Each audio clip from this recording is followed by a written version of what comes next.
This is an Ultimate Gamer System vs. System episode. Hello and welcome to another Ultimate Gamer 7799 video. My name, of course, is Mr. Mafia215, and this is another episode, a wonderful, wonderful episode. It makes me cry. System vs. System. So we made it this far. We're on episode 5. I hope I get this right. Episode 5 of System vs. System, and this series is amazing. This is the most popular on the channel, and I'm so happy you guys are liking this. So let's go with the system we have today, the Sega Dreamcast, and of course the Sony PlayStation 2.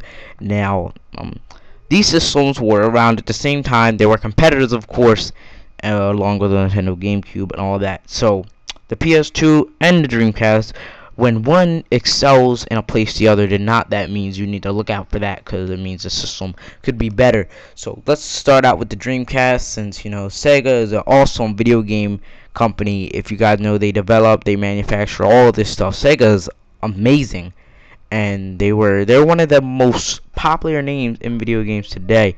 So they're certainly something, is so good.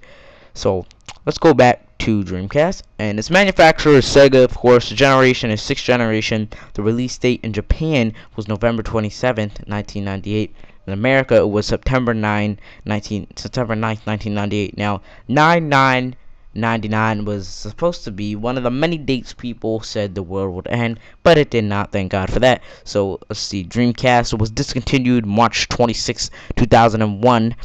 Units sold 10.6 million. Wow. And let's go over to the PS2, and we're gonna check out everything, because we're gonna stop a unit sold so we can compare that. The developer was Sony. The manufacturer was Sony Computer Entertainment, aka SCE. The product family was PlayStation. Generation was 6. Units sold, this is a big number, 154.4 million, all models combined as of November 21st, 2011. Now, the reason I say all models combined is because we're including the PlayStation 1, not the PlayStation 1, but the PlayStation 2 first model, which was the fatty, and then we had the PlayStation 2 Slim, which was the one that most people have today. But the fatty is awesome. I don't know why I liked it so much. It just seemed very cool. And so yeah, the PlayStation PS2 combined might have sold more, but keep in mind that the Dreamcast and a lot of Sega systems did not have a very long lifespan. The Dreamcast was only there for about 2 years in America and stopped making titles after about 3 or 2. Now the PS2, I don't know if you guys knew this, but it's actually still a popular system to have. And I'm not saying it's a bad system, but they still have 2013, 2012 sports games being made for it, and newer games. So let's just keep getting more into detail about this. The media for the PS2 was DVD and CD. Yes, the PS2 played DVDs so you could play your movies. So PS2 was awesome. Everyone loved the fact that it could play movies. You could be bored one day and I don't feel like playing a game. I'll pop in a movie, because the PS2 is on. You don't have to, if you have a TV that has multi setups, you don't have to plug in, you don't waste your time with all these wires plugging in a DVD and your game system. Your game system is your DVD player. How awesome is that? So let's look at the CPU for the PS2, and we have a 64-bit emotion engine cloaked at 294.912 MHz. 299 MHz newer models. Yeah, fun, isn't it? Now let's move back over to the Sony Dreamcast. We have CPU MHz Hitachi CH4 RISC, and then for the storage capacity we have a VMU Nexus memory card zip drive. Now I'm gonna pop a controller up on the screen right there. Bam, you see it. And what this was, the ZMU was, it was a memory card thing, but it was very cool because it actually had a little D-pad and AB button on it. It doesn't get any better than that. PS2 did have a memory card, but it didn't have all that. No, it did not. No, it did not. Let's go over to the storage capacity for the PS2. And there's a long list. But the PS2 memory, the storage capacity was memory card 8 MB official supported, PS1 memory card, 40 gigabyte hard drive add-on, and the release date for the PS2, which I forgot to go over me derping, was in Japan March 4th, 2000, and in America it was October 26, 2000. And keep in mind that PS2 is a Japanese company, not hating her and not to be racist or anything.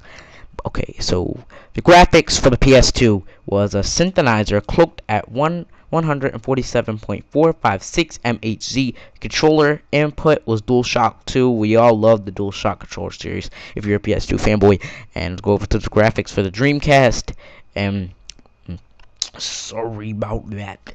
Is 100 MHz power VR2CLX2. Now, if you don't understand what I'm saying, the final stats will be at the end of the video. Sorry about that. And online services, yes, both of these systems did have online services for the Dreamcast, and this is why the Dreamcast was one of the greatest and highest systems. It was way ahead of its time. Since the Dreamcast did come out first in both America and Japan, this is why it was so good. It had stuff that it wasn't supposed to have, and it had internet. It was Sega Net, GameSpy for the USA, and Dream Arnera for Europe. Best-selling game for Dreamcast was Sonic Adventure, and it sold 2.5 million copies as of June 2006. System before the Dreamcast was the Sega Saturn. Let's move over, because the PS2 is a very long list. PS2 with a lot of features on it. This is why it was such a excellent game system. It still is.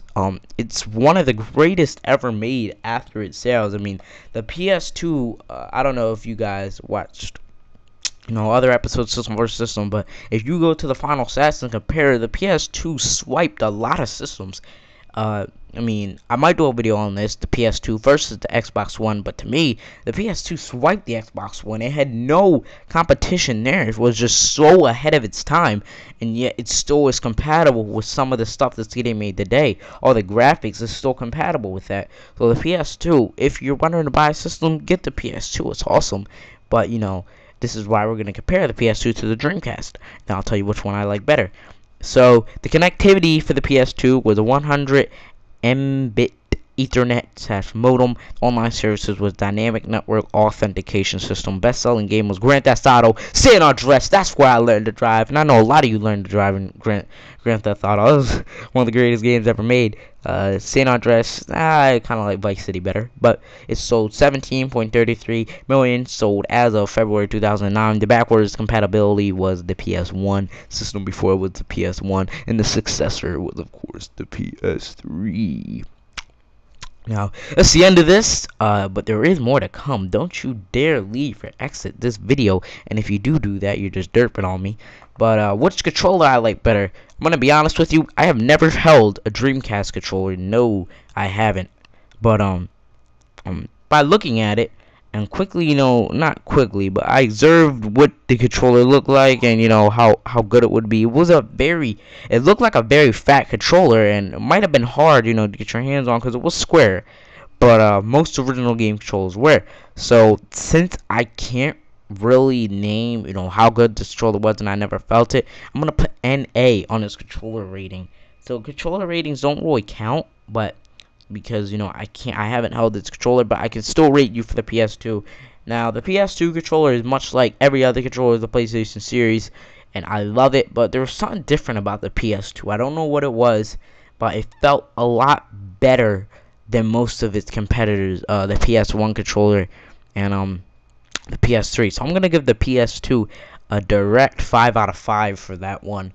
And you can comment down below which one you like better, but that's what I'm gonna go with. So what system I think better? I'm sorry, Sega, I love Sega, but I'm gonna have to go with the PS2 being the better system, because it was just so ahead of its time, and it's still pushing out games. They're still able to manage the graphics we have these days, and they're amazing, and they're not even dumbing it down. Such an amazing system. If you want to buy one of these, you can go with the Dreamcast if you want, because Sega's systems were always standouts. They were awkward in a good way, so you can go with the Dreamcast. It did actually have a keyboard. The Dreamcast had a keyboard and a typing zombie game, but if you go to PlayStation, it had online better, so not many people use the Dreamcast online, as you can do the same with the PS2. And SOCOM was a popular shooting game they did for online. So SOCON was like the Call of Duty back then on PS2. So thanks for watching this. Comment down below which other systems you want to see.